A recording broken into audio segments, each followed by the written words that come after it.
Olá, sejam bem-vindos à nossa análise sobre o funcionamento interno das bactérias. Se alguém já parou para pensar em quais são os seres vivos mais antigos e numerosos da Terra, a resposta está bem debaixo do nosso nariz. E hoje a gente vai mergulhar de cabeça nesse mundo microscópico. É isso mesmo, elas estão literalmente por toda parte.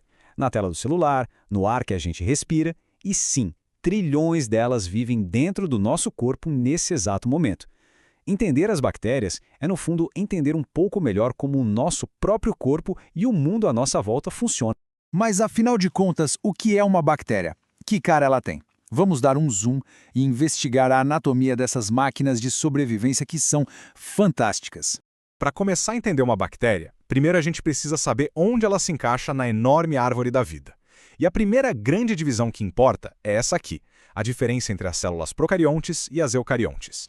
E aqui a gente já tem a primeira grande revelação visual. De um lado, uma célula eucarionte, toda complexa, cheia de divisões, sabe? Como as que formam o nosso corpo. Do outro, uma célula procarionte, bem mais simples e direta. Essa é a casa das bactérias. A diferença é gritante, não é mesmo? Ok, vamos analisar um pouco os detalhes dessa tabela. A grande sacada aqui é que as células procariontes não têm um núcleo definido. O DNA delas, todo o material genético, fica meio solto ali no citoplasma. E mais, elas não têm aquelas organelas complexas, que são como as fábricas internas que as nossas células têm. É para pensar como se fosse um design minimalista. Menos peças, mas tudo funcionando de um jeito incrivelmente rápido e eficiente. Agora que já sabemos a qual categoria elas pertencem, que tal dar aquele zoom para a gente poder observar suas características mais básicas? É como se a gente estivesse espiando por um microscópio pela primeira vez. E olha, este slide ilustra perfeitamente a escala de que estamos falando. As bactérias são minúsculas. Dê uma olhada em como uma célula de E. coli é pequenininho perto de uma célula de levedura. E como as duas parecem gigantescas perto de um vírus. É um universo em miniatura, de verdade. Já que temos uma ideia do tamanho, como elas se parecem? Basicamente, as bactérias vêm em 3 modelos principais. Primeiro, os cocos. Eles são esféricos, umas bolinhas, e dependendo de como se dividem, podem formar pares, longas correntes ou até aglomerados que lembram cachos de uva, como os famosos estafilococos. Em seguida, vêm os bacilos, que são as bactérias em formato de bastão. Eles também podem aparecer sozinhos, um por um, ou se ligar em fila, formando cadeias que a gente chama de streptobacilos.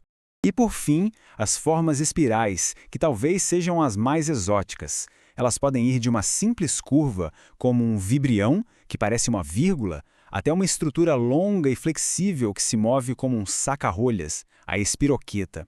Agora que a gente já conhece as formas básicas, vamos explorar o equipamento que elas usam para interagir com o mundo. É como se estivéssemos abrindo a caixa de ferramentas de uma mestre da sobrevivência. E uma das primeiras perguntas que surgem é: como é que elas se movem? Em um ambiente líquido, seja no lago, no nosso sangue, ou até no solo úmido, como elas saem do lugar? A resposta para muitas delas é este motor biológico incrível chamado flagelo. Ele gira como a hélice de um barco, sabe? E impulsiona a célula para frente com uma velocidade que é surpreendente. E o mais fascinante é que não existe um padrão único para essas hélices.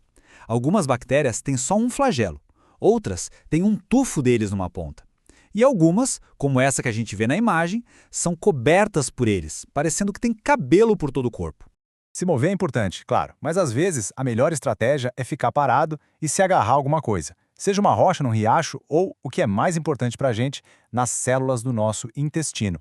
Para isso, elas usam esses apêndices, que são mais curtos e bem mais numerosos, os pili. Eles funcionam como se fossem minúsculos ganchos de velcro, permitindo que a bactéria se ancore firme numa superfície e não seja levada pela correnteza, por exemplo.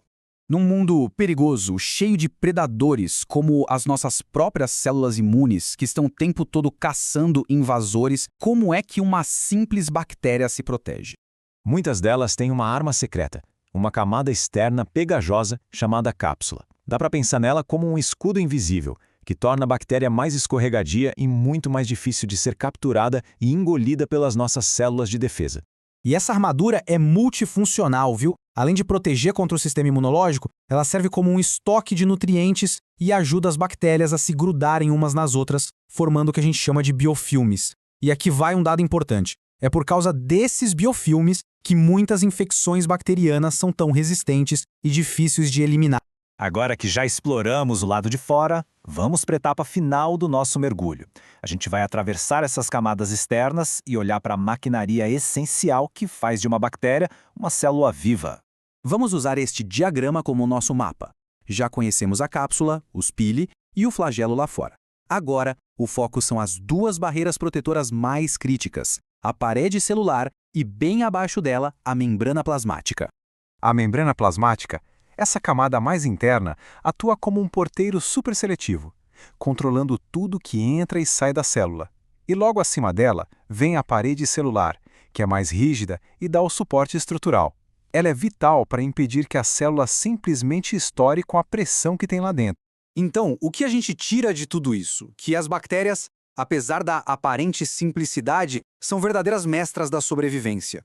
Um design minimalista, mas com uma caixa de ferramentas externas super sofisticada, elas são a prova viva da eficiência e da resiliência. Fica aí a reflexão, né? O que essas formas de vida tão antigas podem nos ensinar sobre a adaptação em um mundo que está sempre mudando.